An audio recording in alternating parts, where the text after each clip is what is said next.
Shalom, ladies and gentlemen. Welcome to episode 4 of Behind the Replay, where we bring you some perspective, some fresh takes on sport that's been happening. And my God, were we blessed over the weekend with potentially the best, the absolute best. I don't want to rate everything in my life, but that was the best weekend of sport this weekend thus far. It was amazing. There was so much to talk about. My God. Man, I had a busy weekend. I was up in Townsville. I went all the way down to CommBank Stadium to do a Parramatta Eels game. It was crazy. I'm tired, but I have so much going on in my jumbled brain that I just need to talk about sport. Just need to talk about it. So, what are we going to talk about? Well, we had the best, the absolute greatest, one of the most memorable games ever in rugby at Eden Park with the Allblacks versus Springboks. We're going to start off there. Then we're going to wrap it right around, talk to you about the Australia versus Argentina game, which was another absolute banger. Man, the Rugby Championship, that by the way, hasn't even been settled for next year. Australia and Argentina might not even have a rugby competition with the way it's going. Just flagging it because my God, what an absolute weekend of Rugby Championship. This Rugby Championship is banging. It's got everything. We'll go into it. Stay with me. Then afterwards, we are going to talk about the NRL Finals, baby. Finals week 1 is in stone. We know the matchups. We know what's going to happen. Super exciting stuff. We're going to break down the latest headlines. We're going to talk to you about who's going where, what's going to happen. Very exciting. Oh, it's Christmas for a sports fan. It really is. And then this morning at 4 a.m., I get up and watch the US Open. I try to stay awake. I fell asleep a couple of times, but we had the US Open men's final, which was amazing. We're going to talk about that. So much to talk about. And then I've just finished watching an NFL game because I'm addicted. And I might even talk about that. Who even knows? So we are going to start off with the All Blacks versus the Springboks. Yes, boys. Yes. God, that meant a lot. That meant so much. So much. What was I doing when I was watching it? Good question. I was still on air for the end of Stan's coverage for Australia versus Argentina. So the first half I watched with one eye on. We have a screen that had the return coming in. I had one eye on it because I was rolling stuff. I was doing stuff for the post game. But then afterwards, everyone said, let's go to the pub after we were off here. We're like, let's go to the pub. Let's watch it. And I was watching it with a good friend of mine, Mark Todd. And he is a South African.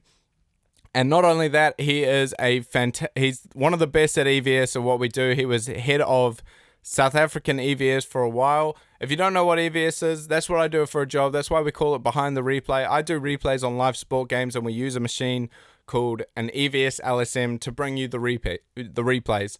So this guy was head honcho in South Africa from when I was growing up. Absolute hero of mine.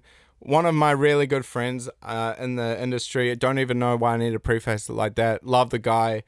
And we both, after we finished on air, everyone said, let's go to the pub. We looked at each other and we said, nah, this is too important to have small talk at the pub. We need to go sit down, watch it. So we went home to our hotel. We watched the second half on a laptop. And I had my first initial reaction. And then when I got back last night from CommBank, I sat down and I watched a whole replay because I really wanted to take notes and tell you guys what I thought of that game. And I'm so glad I did because that game was so important for this All Blacks team and it was an absolute stunner. It was one of the best games of rugby I've seen, period. It is awesome when rugby's played like that and ref like that. Shout out to the referee. He was awesome. He was great. It's really rugby when it's played at that level. There's nothing like it, man. There really just isn't. There really isn't. So where should we start? Well, we should start at the start, I guess. We should break it down. I'll tell you guys all my opinions. And I was only watching on a monitor, so I didn't have audio until I watched the replay last night. But the haka was awesome. The haka was sick. Sky nailed the coverage, as they always do. Cody Taylor, fantastic leading the haka. I want to give a shout out while it's on my mind to Jeff McTainch, the commentator. He was a late call up because Tony Johnson apparently lost his voice, and to call a game of that importance and to nail it and to capture the essence of what New Zealanders were feeling at the time, just massive shout out, because it's a hard job and with very little preparation, which commentators take a while to prepare all their notes so they know all the players. His rugby knowledge is elite, and the fact that he nailed it, shout out Jeff. So, what was the difference in this game? Well, it was 24-17, so it was 7 points. And that 7 points, the All Blacks scored in the first minute and a half of that game with Amoni Narawa with an absolute stroke of genius. It was set up. Billy Proctor, after a South African era, which we're going to talk about a bit more, Billy Proctor does a big kick and down the field. Will Jordan chases. I believe he tackled Cheslin Colby. The All Blacks get Cheslin Colby rushes and kicks it into touch, and instant field position, instantly just a great start to the game. Then just a move that we talked about last week. I do know what I'm talking about, guys. When Beauden Barrett, first play of the game on attack, crossfield kick. What does that mean? That means that we know that you're going to rush up and we're instantly ready and we are going to punish you for it. And it was so refreshing to see. This whole game was based on kicks. It was very kick heavy, but it brings me a lot of joy that we were kicking with intent. Now, Beauden Barrett kicks it across to Amoni Narawa, and this kid does the rest. He's not even really a kid anymore, I guess, but he catches it, goes underneath the legs of Willie LaRue, rushes down the touchline untouched, and then who's in his inside to even give him that option to dummy? Who do you think? Of course it's Will Jordan. Will Jordan. Love the guy. He is such a good rugby player, man. He's Cullen 2.0. Dummies inside, fools Cheslin Colby into the darkest dimension that a rugby player can go. Scores in the corner. Absolutely awesome. A little story on Amoni Narawa. When he made his debut, I was working at Sky in the Mitre 10 Cup, which is rugby NPC back home in New Zealand, for the Bay of Plenty. And I was watching him and I said, you know what? That guy's going to be an All Black. That guy's going to be an All Black. And he is. Because even when he made his debut at the Blues, he had a lot of errors in his game. He went down to the Chiefs and he has been a star down there. I'm so happy he was back. It was a big, brave selection that he was there, but he only got 4 minutes until we're still waiting for the severity of his injury, but something happened to his ribs when he went up for a ball and Willie LaRue accidentally kneed him. It was an accidental injury, but he had done enough. He won the test. I mean, he didn't win the test, but that was the difference in the end. So, and also just in terms of memorable All Blacks tries, in terms of historic tries, I mean, I think that's pretty up there. I mean, the ones that come straight to mind, I mean, obviously Lomu over Cat, 95 Rugby World Cup final, but out of and a bevy more, Israel Dag in 20. I'm just spitballing. 2015 semi-final against Australia. There have been a lot. That, in terms of not a Rugby World Cup, is going to be replayed forever. And I'm glad he had his moment, because that was an absolutely stunning start to the game. It set the tone. And that's what the All Blacks did, man. We set the tone. We said, you're not going to come into our house and start bullying us. I was working on my little EVS machine. I saw it and I was like, yes, get in. My coworker next to me, Kyle, he gives me a knock going, what's your problem? Are you all right? Because usually when someone's that stressed in a work environment in EVS, something's going wrong. But nothing was going wrong. It was all going right. The All Blacks in this game, our Lucies and our Locks performed so well, and that is what I believe was the difference maker. Scott Barrett had an absolute cracking game. It didn't even occur to me the first time watching it. I thought, oh, he's been pretty good. I watched the replay. That guy was everywhere. Line-out steals, turnovers, tackles. Just any Scott Barrett hater, go back and watch that game because he was seriously, seriously impressive. Tupou Vaa'i, and another name who's really starting to solidify his spot in that squad. But now we need consistency from these guys. We've seen it in specs, but I would love to see it. You know what? I'm not even going to talk about the future because I'm just so happy we won that game, but it would be nice to see that. Then we had Wallace Atiti, another guy who's really grabbing a hold of that jersey. Simon Parker, fantastic second game. This dude's just strong. He was fantastic on defense, but our forwards, the fact that we were hitting every single ruck with vigor, we really, really bothered Grant Williams, their halfback, quite a lot because of the work rate of our forwards. So what happens if your halfback is struggling because of slow ball, because he's finding it hard to recycle the ball, is that you shut down the backs, and that was our game plan. We really shut down Damien Dialende and Jesse Creel, who are some of the best 12s and 13s in the world, and just so good to see. Finally, it seems like it's all coming together, but the fact that we read a whole bunch of stuff of Rassie Erasmus tricks. They tried that line out move in the middle of the field. And I don't know the exact minute it was, but essentially the halfback passes it up to a lock as getting lifted like it's in a line out. But Scott Barrett and Tupou Vaa'i reads it, comes along from the back, and because the maul isn't formed, is perfectly legal. The ball can't come back, therefore All Blacks ball. And what that is coaching. That's them watching tape, seeing the pattern, seeing when are they going to be doing that, and reading it in split-second situations. Our forwards were just humongous, man. And against the South African pack, who you have to say since 2019 have been the best in the world by far, just awesome to see our forwards really just show up. There's one name I'm missing from that forward because we're going to talk about him later, the 100 Centurion. Absolutely awesome. Then the second try was a 50-22, again from Beauden Barrett. That's a second touch of brilliance in the first, I think it was the 13th minute of the test or something like that. Cody Taylor all the way back to Wallace Atiti and inside to our man. If you've been watching this podcast, I think I've mentioned him every single week. William Jordan. I don't know if his full name is William or Billy or whatever, but Will Jordan. Pace through the line.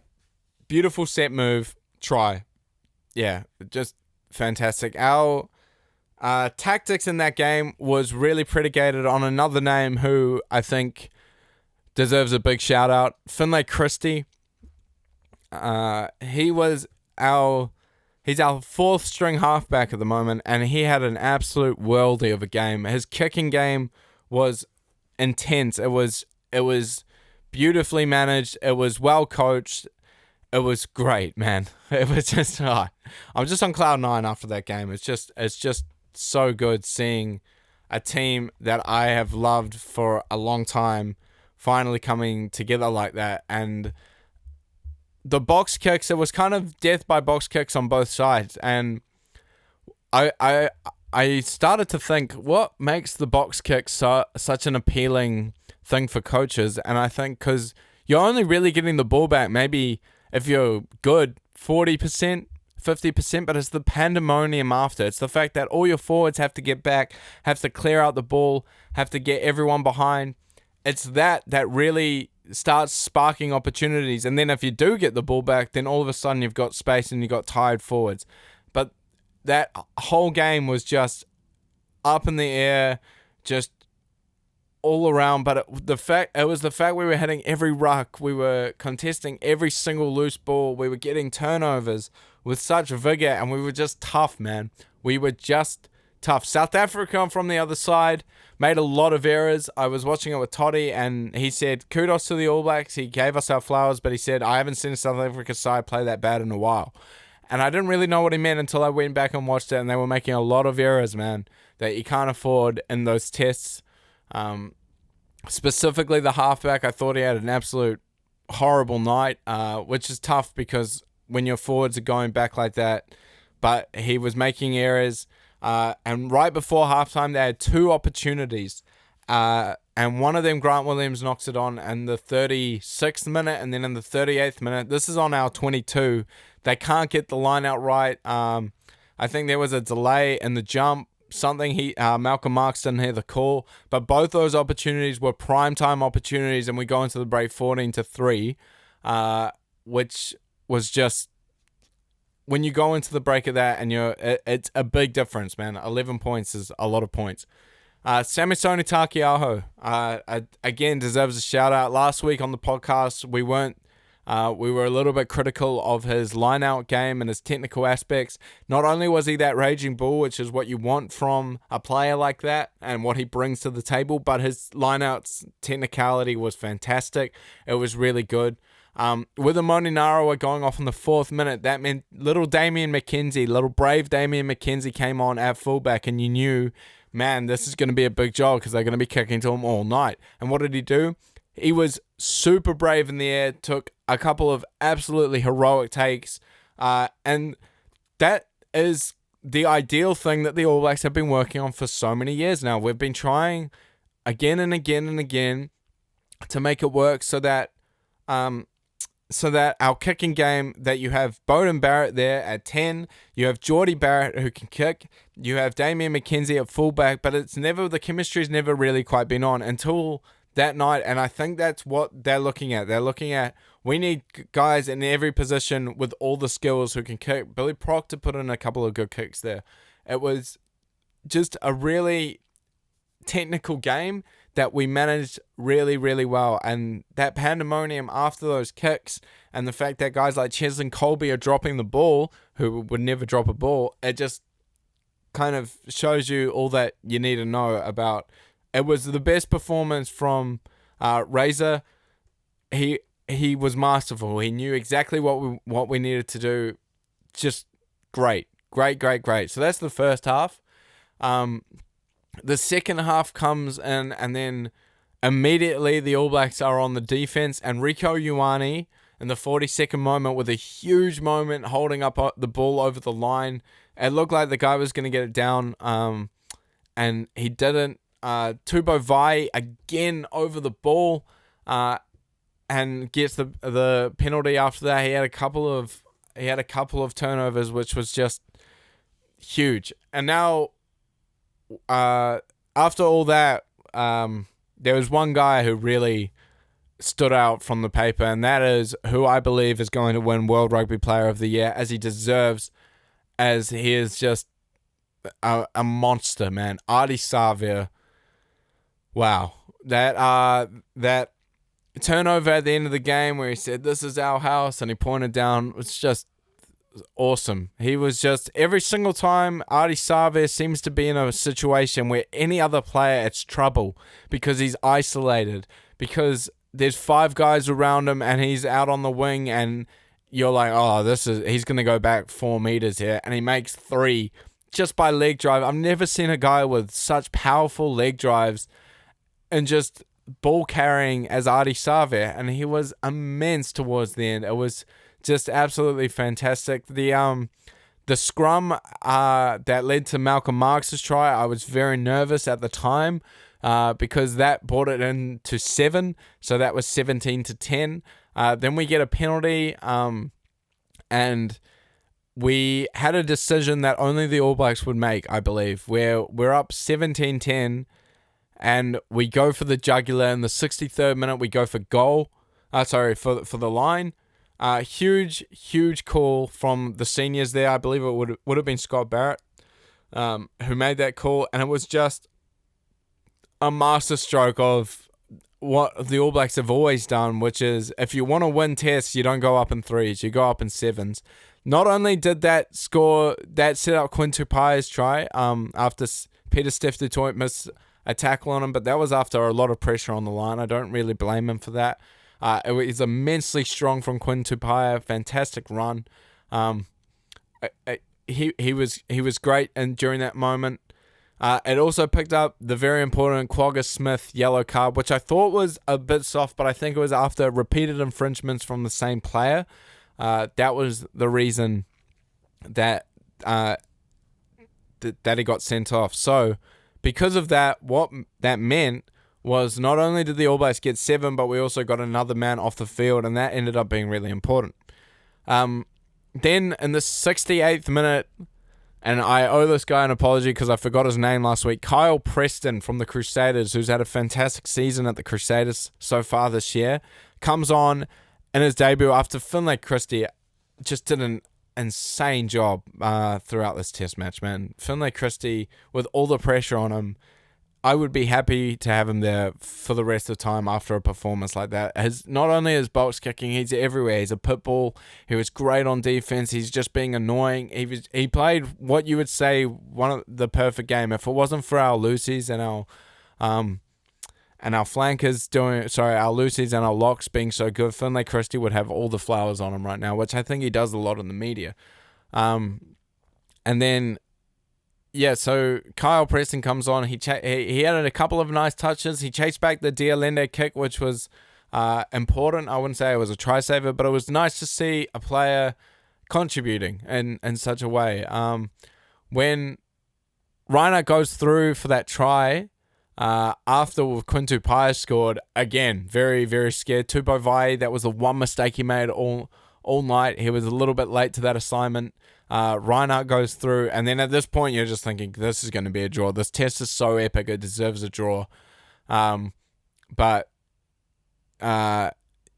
so at the very end sequence, I thought the ref made a bad call, which was one of his onlys of the night, with giving them a penalty at the end, because I thought Karifi stripped the ball at the very end, but then our knight in shining armor, which we've already talked about, Adi Savia, comes in and just with an absolute massive turnover there.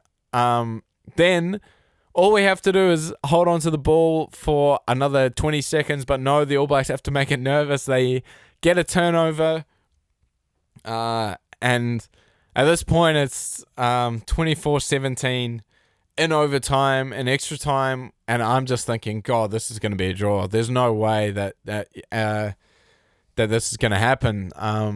And then what happened was, how fitting for a call. Will Jordan, again, gets the turnover at the end. They didn't really talk about it, but I noticed it after watching the replay. He's the one who stepped over the ball there. He made the tackle.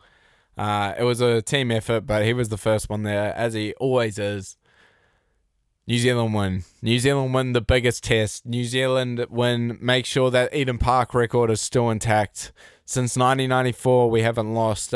We haven't lost to the Springboks there since 1937 or 38. I think it's been a long time. I only found this out the other day. We drew with them in 1994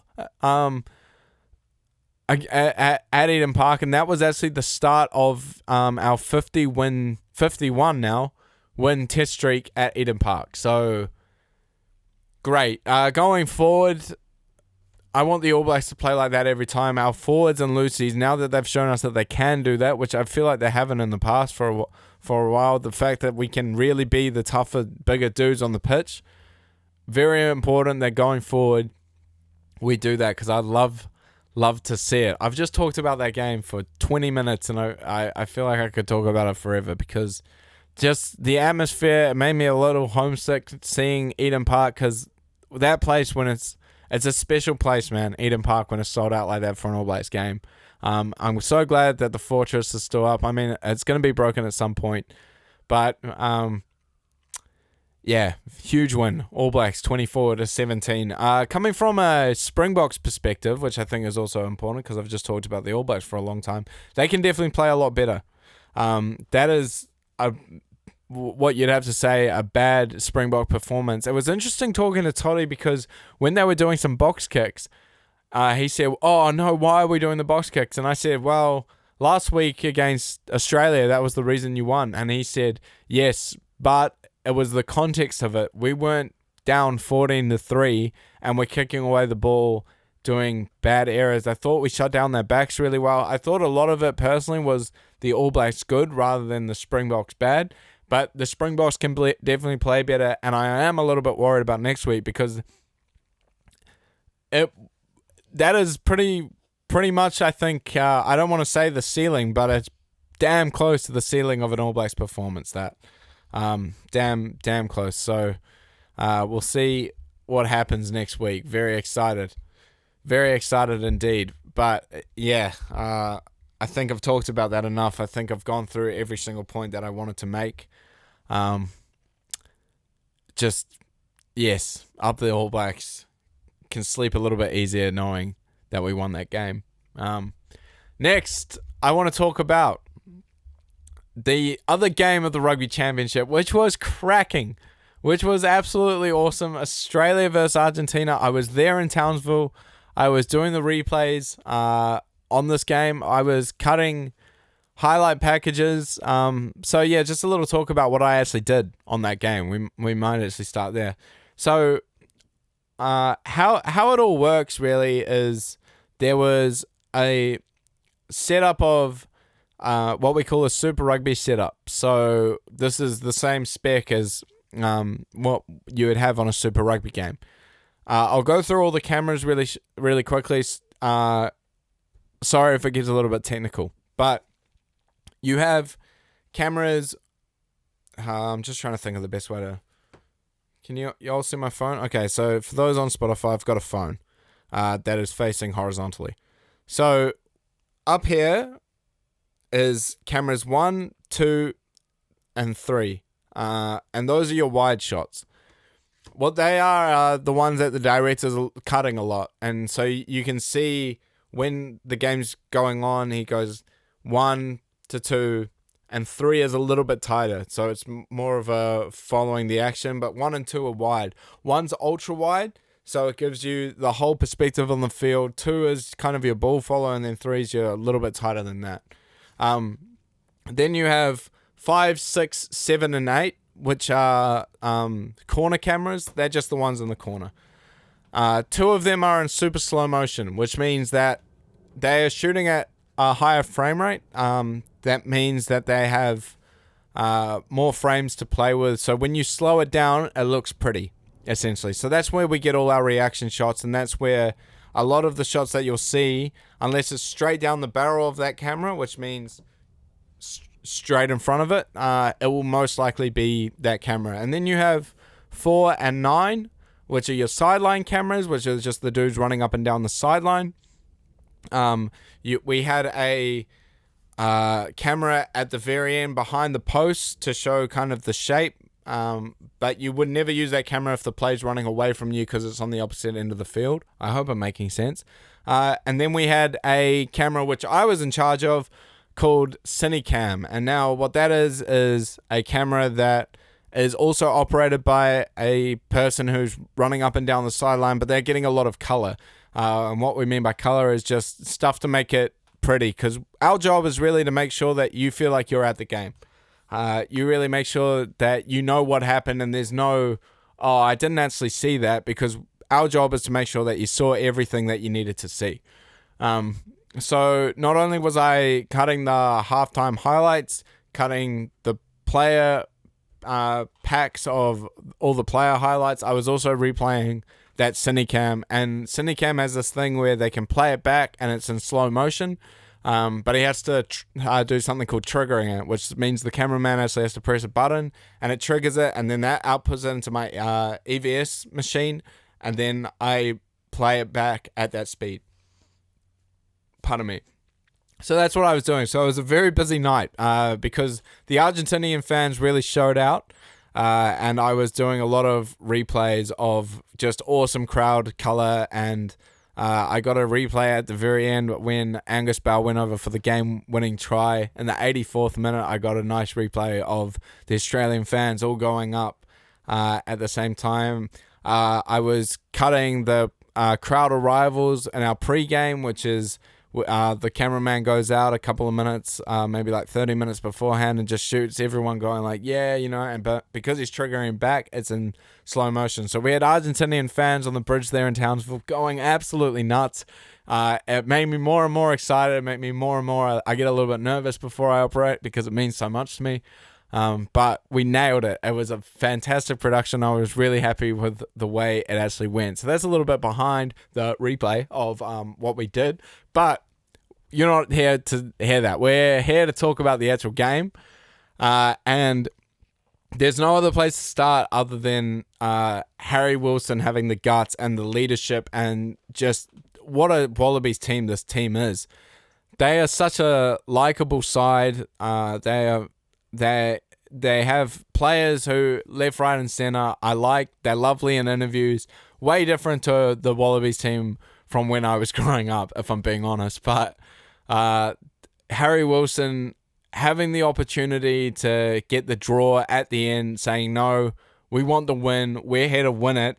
Such a different Wallabies side from a couple of years ago. Just absolutely crazy that they did that, and the fact that they got it in such an awesome fashion is sick. Who was I actually cutting? Who were the good players? Well, you can't really look more further than Harry Wilson himself, who had an absolutely insane game, but Fraser McWright is a monster. These guys are starting to become a combination of Pocock and Hooper that they had in the 2015-ish range. That was when they were at their peak of their powers. But these guys over the ball are tough, man. They get a lot of turnover ball, and they really fronted up. I thought they got a little bit outdone by South Africa last week in just terms of toughness. But Australia, their forwards were tough. You'd have to say Argentina was lacking forwards. I was looking out for Pablo Matera. He was a bit quiet. I was looking out for their forwards quite a bit. But they weren't really around. They didn't do too much. But the backs really kept Argentina in the game. And there were some brilliant attacking plays, specifically in that first half, to make them be ahead by 21-7. That was fantastic. Their wingers, their fullback Juan Cruz Malia was great.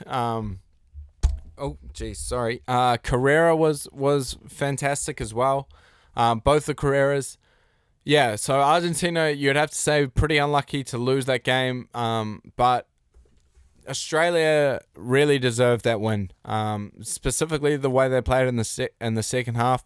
Their centre combination with the I don't want to say newly minted, but Joseph Suaalii, who came over from the Roosters from the NRL, has been huge for them ever since he made his debut in Twickenham last year. But that specifically, 2 tries, just a bevy of tough carries, a massive hit. Just his highlight package was one of my favorites to cut because there was so much different things. And that's what I like about cutting packages in rugby as well. You have a lot of creative freedom about your highlights because there's so many things that can be a highlight in rugby, whether it's a good kick, whether it's a try, whether it's a massive tackle, whether it's a turnover. There's so much to put in. There's so much things you can do to tell the story of the game.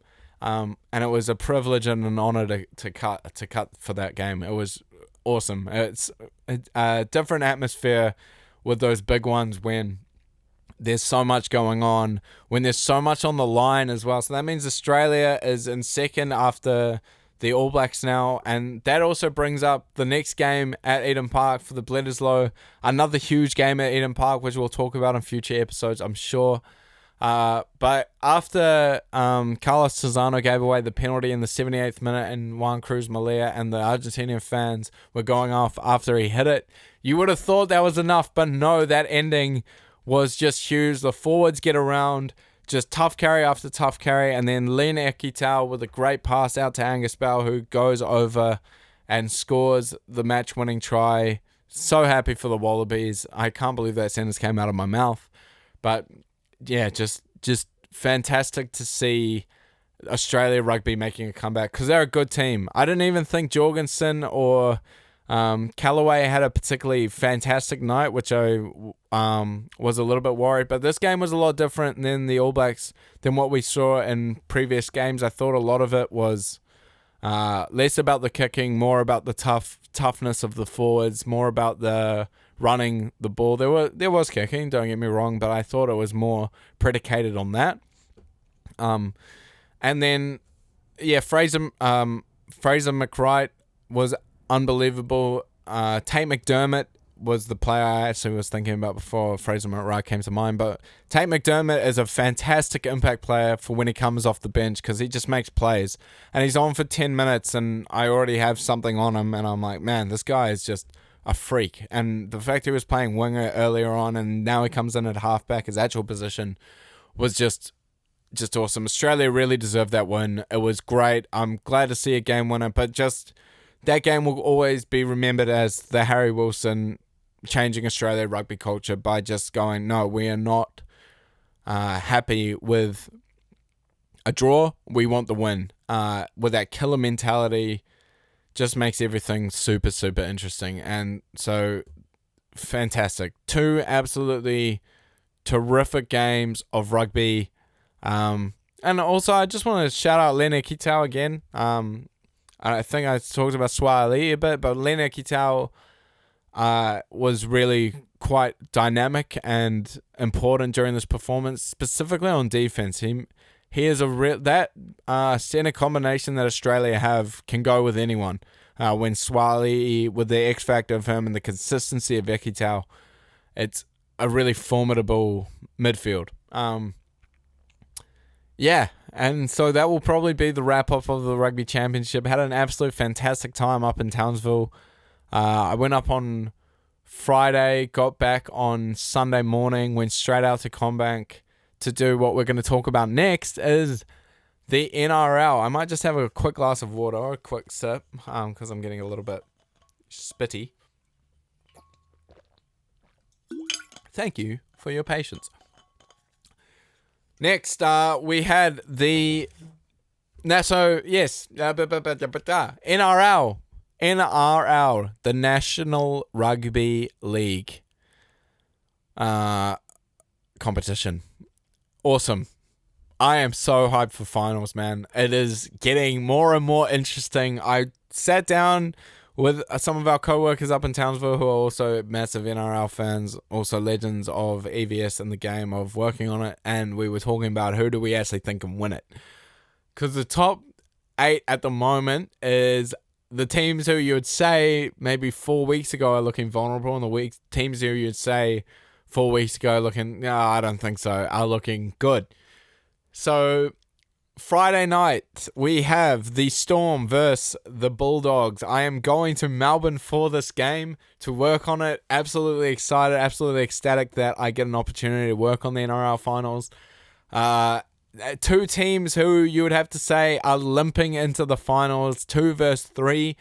Melbourne lose last week to the Broncos. They've been looking very sluggish the past 2 weeks, specifically against a red-hot Broncos form, who we will talk about in a bit, but a huge loss as well in the 79th minute. Ryan Papenhuyzen, who's had concussion issues throughout his career, gets a concussion, so will be out for this game. So the Storm will be bringing in Jonah Pezzett after Jerome Hughes. Oh, you have to feel for that guy, man. Broke his wrist passing the ball in that game. So Jonah Pezzett will be coming on. I assume I know that they'll go Tyrone Wishart at 7 there, Cameron Munster at 6. And then they'll bring in the most exciting X Factor player in the NRL. I don't know if you've caught him. We haven't really caught him too much as I would have wanted to see him this year.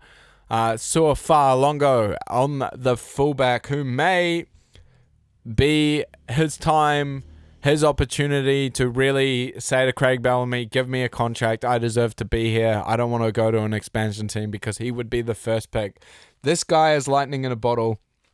This guy has, ever since he came into the NRL, has just been, since he made his debut against the Broncos in round 26 of 2023, and everyone who watched that game, because it was a dead rubber, because both teams had made the final, both teams were resting, but everyone saw that game going, my God, who is this kid? And then he had an awesome season last year, and then for some reason he hasn't been able to get on the pitch too much this year, and it's probably because of his defense, which is a little bit suspect, and that in a Craig Bellamy system just will not fly, my dog.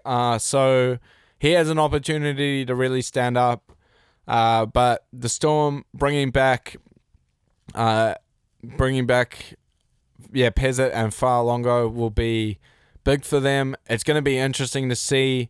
I would say that the other team had an opportunity if it wasn't for the woeful Bulldogs going up, which I think it will be a Storm win. I think they are lucky that they drew the Bulldogs in week 1, because the Bulldogs at the moment look woeful. They look so bad.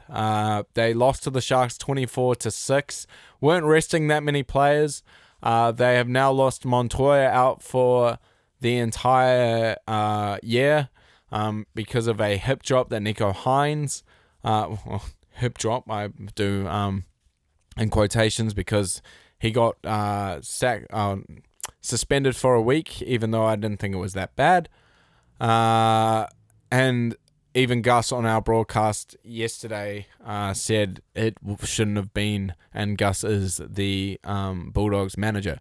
So I think it's going to be a Storm by 12 plus. I think the Storm will comfortably win against the Dogs. The Dogs just look bad. They bet Penrith's B team.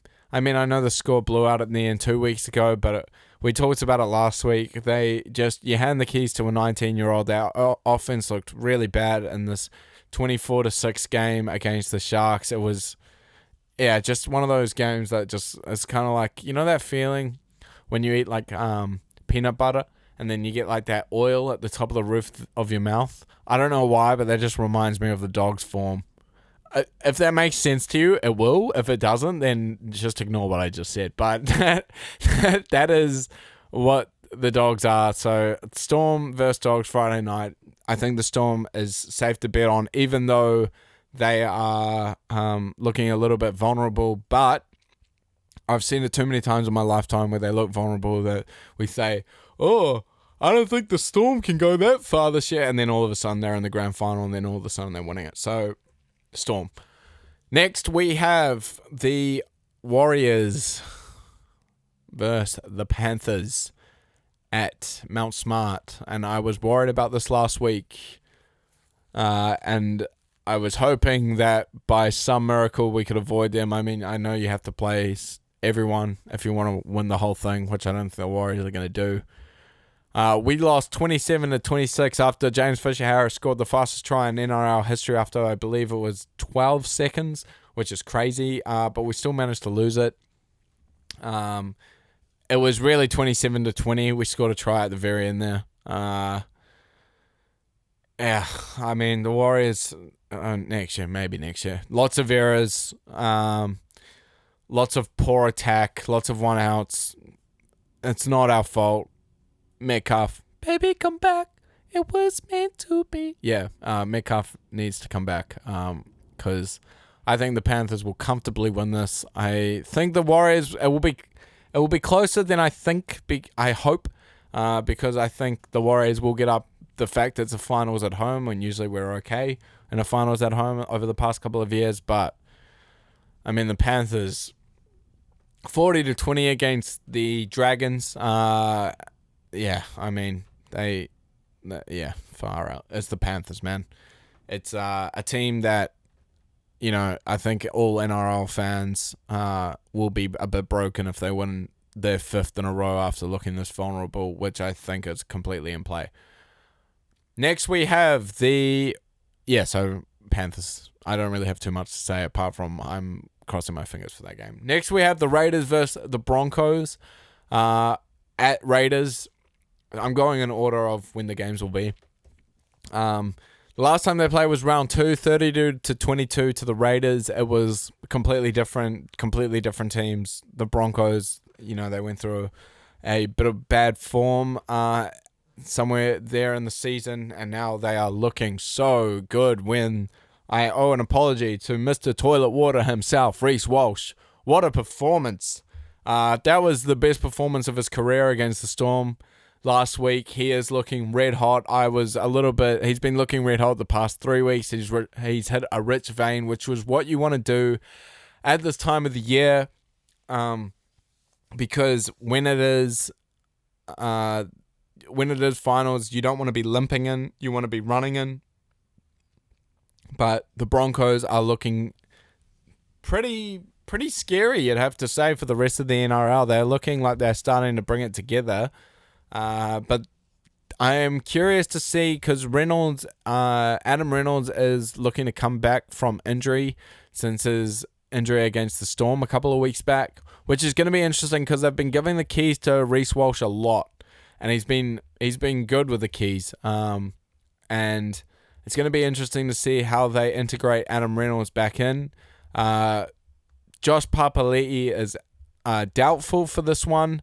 The Raiders just lost 62-24 to the Dolphins. Just an interesting stat. No team has ever conceded 50 points and gone on to win the NRL Premiership. Granted, it was the Raiders B team, maybe even their C team. They rested a lot of players, but I mean, the stats don't lie. Stats don't lie. So it's going to be interesting to see. I think this is the pick of the final games. I think this is going to be an absolute cracker. I don't know who's going to win. I hope the Raiders win personally because I like the Raiders, but this is a can't miss. This is if you were only able to watch one, watch this one.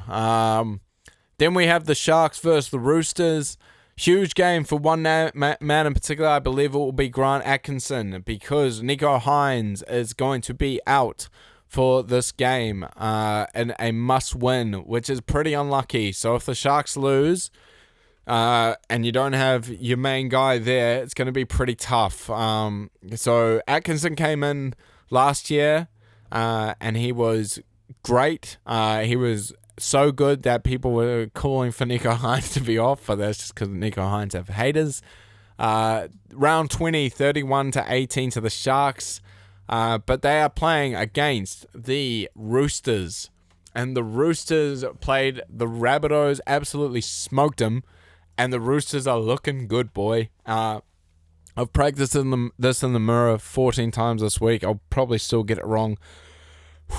Mark Nawaqanitawase, boom, is awesome. My God, that guy, I wish he kind of stayed in Union, but far out. That guy has taken the NRL by storm. He is the leading try scorer of the season. Another 3 to his resume against the Rabbitohs. He's a star. He's an absolute star. James Tedesco as well is probably Dally M. Roosters are really starting to come up, so watch out, because I think the Roosters can win this, and I think the Roosters can win this convincingly. I don't believe in the Sharks too much, even though they played well against the Bulldogs, but I think that's more a representation on the fact that I don't really rate the Dogs, and the Sharks always, we talked about it last week, during the postseason, can struggle, and especially without Nico Hines. It's going to be interesting to see the narratives if they do win, and if they do well without Nico Hines. I think the media narratives, watch out for that, because it will be quite interesting to see if the media does the classic, they don't need Nico Hines. So that is our NRL. Those are a quick thoughts on the 4 games coming up. I am super excited to go to Melbourne to work on the Storm vs Dogs. I will be watching the others. I'm working Saturday, Sunday. I've got a very hectic game. I'm on the Gold Coast on Saturday. I'm in Campbelltown, which is 2 hours south of Sydney, southwest of Sydney, to do NRLW.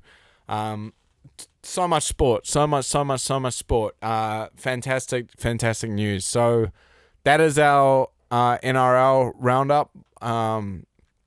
Just strap in. Finals are here, baby. Here we come. Now, to wrap up this podcast, what we're going to talk about is overnight we had an extremely exciting, even though I slept through a lot of it, US Open final between Carlos Alcaraz and Jannik Sinner. If you don't know who these two people are, You should, because these guys are going to be, and they already are, the mega stars of tennis.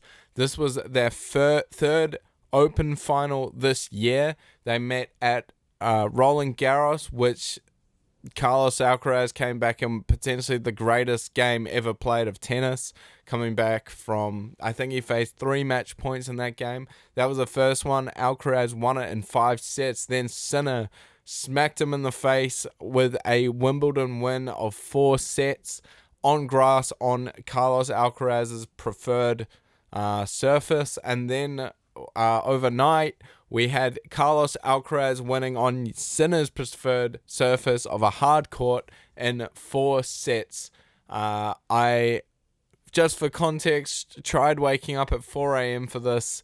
I was extremely tired. I watched a little bit of it. I was falling asleep in and out, but I watched the extended highlights this morning, and I just want to go through really quickly what this actually means for the grand scheme of tennis, because these two dudes are so further ahead than anyone else in the competition at the moment. It's actually scary. I don't want to say they're as good as the big three because it's way too early, but my God, have they started their career there. They really, truly have. Carlos Alcaraz, 22. He usurped Jannik Sinner in this game as world number 1.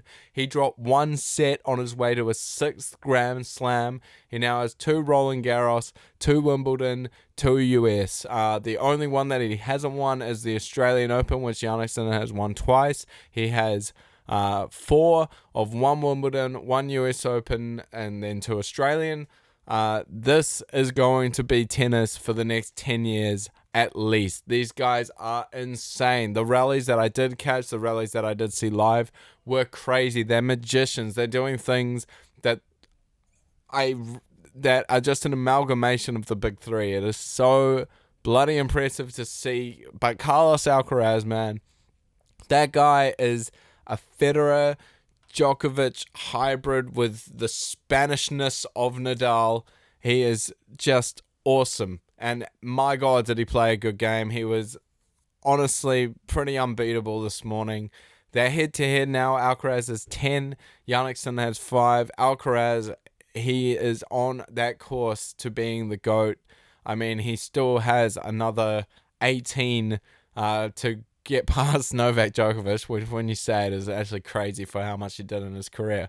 But just really, I really want you guys to keep an eye on this, because the Australian Open now is going to be these two dudes in the final. The only final that they didn't meet in was the Australian Open, where it was Zverev versus Sinner, but that was at the very start of the year. But you'd have to say Alcaraz now is getting to that level of one of these two. It wouldn't surprise me if they win a Grand Slam of all 4 in 1 year, and the only reason that they would lose would stop each other. They are that good above the rest of the competition that you'd have to say the only dudes who can win against each other in major tennis tournaments at the moment are each other. It is one of the greatest rivalries in sport starting to come together. It's fantastic. It's awesome to see.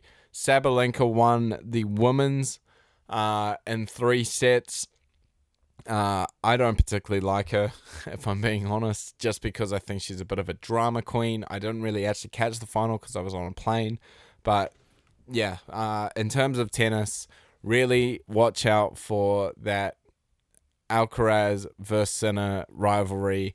The backcourt battles, I thought Sinner was the best potentially I'd ever seen of. I mean, Djokovic has got that robotic, he never loses a point from the bat, but Sinner, the power that he hits it back from. But this morning, what I saw was Alcaraz, he definitely had some notes from that Wimbledon final and was just smacking the crap out the ball.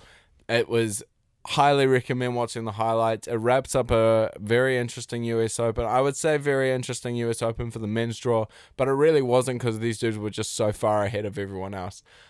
Sinner, I think, only dropped 1 set before this match. The fact that Alcaraz faced Djokovic in the semi-final and absolutely abolished him. These two dudes, just 1 and 2, they're gonna swap every single time. Just watch their career highlights if you've never seen them, because he has a shot of So he's known for the drop shot, Alcaraz, right? That's his specialty. That's the Federer slice backhand. That's his shot. But he's doing this thing now where he looks like he's trying to disguise it to do a drop shot, but then goes long, and the way it changes the pace in the opponent, he is so good at messing up the tempo of his opponent, as well as he is just an absolute cat at getting these balls back that just no one else can get back. It was an entertaining final from what I saw. It was very interesting. Yeah, so I am so hyped for the Australian Open now, which is in January. It's going to be awesome to see these two hopefully come up. I mean, another final between these two, no one's going to be saying a thing, because now the fact that they faced each other in 3 major finals this year, and Alcaraz just got his 2 out of 1, best of 3. I mean, you'd have to give him the belt right now, and that's what world tennis has done, because he is world number 1 at 22 years old. He was born on 5th of May of 2003. That's ridiculous, man. And just awesome. Love sport. Love everything about it. What an absolute pleasure and honor it is to be alive watching with 2 eyes. I just really quickly want to say as well, I'm not the biggest NFL fan, but I know my stuff enough. I just watched the Ravens versus the Buffalo Bills. Just really quickly, if you are trying to get into NFL and you don't really know the history or don't really know what's going on, these two are the last 2 MVPs of their NFL. And they just had an absolute stunning match of game at Buffalo. Week 1 of the NFL season, that's kicked off, and Josh Allen was immense. The Bills came back from a 15-point deficit. Derrick Henry, who's the running back of the Ravens, who has just been, he had a devastating match. I keep saying match for football, they say game. Devastating game. He ran for 2 tutties, and then he had the fumble at the end that really changed the momentum of the whole game. Just Josh Allen, he's a star in the sports world. So many stars, so many things to watch out, and I am trying to be across all of it and trying to convey it in a way that is entertaining for your viewing or listening pleasure. Thank you so much. We're going to wrap it up there. I'm tired. I am exhausted. But yeah, the things we're going to talk about next week is we're going to have a recap of the NRL Finals, another round of the Rugby Championship coming up. We'll probably preview the Bledisloe. But there's so many things to talk about, man. I didn't even dive into the NBA with the Clippers going through a salary cap scandal right now with Kawhi Leonard. I need to listen to the podcast detailing the results of that, so I didn't really want to go into, but I'm rambling.